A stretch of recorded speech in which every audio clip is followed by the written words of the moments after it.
হরে কৃষ্ণ বন্ধুগণ, আজকে হরিদাস ঠাকুরের নির্যান তিথি। আজকের দিনে মহাপ্রভু নিজেই হরিদাস ঠাকুরের দেহত্যাগের পর নিজেই হরিদাস ঠাকুরের শেষকৃত্য করেছিলেন এবং হরিদাস ঠাকুরের নির্যান উপলক্ষে নিজে পুরীর মন্দিরের সিংহদ্বারে বসে ভিক্ষা করে মহাপ্রভু হরিদাস ঠাকুরের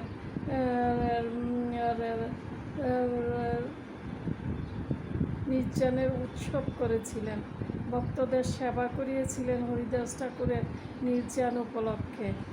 হরিদাস ঠাকুর প্রতিদিন 3 লক্ষ নাম জপ করতেন।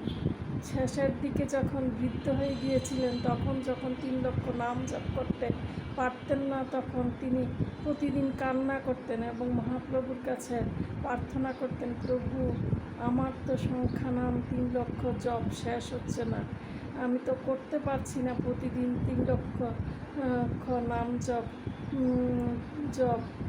তখন মহাপ্রভু বলতেন, হরিদাস, নাম করতে করতে তোমার দেহ সিদ্ধ হয়ে গেছে এবং যেই বকুল বৃক্ষের নিচে বসে তুমি এই নাম জপ করো, সেই বৃক্ষটি পর্যন্ত তোমার নামের গুণে সিদ্ধ হয়ে গেছে।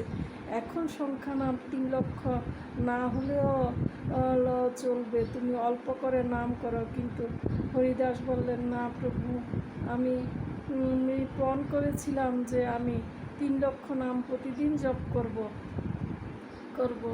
আপনি আমাকে শক্তি দেন, আমি যেন 3 লক্ষ নাম জপ করতে করতে এই দেহ ত্যাগ করতে পারি। তখন হরিদাস ঠাকুর মহাপ্রভুকে নিবেদন করেছিলেন যে, প্রভু, তোমার যাবার বেলাটা যেন আমাকে দেখতে না হয়, তুমি যাবার আগেই আমাকে এই পৃথিবী থেকে বিদায় দাও।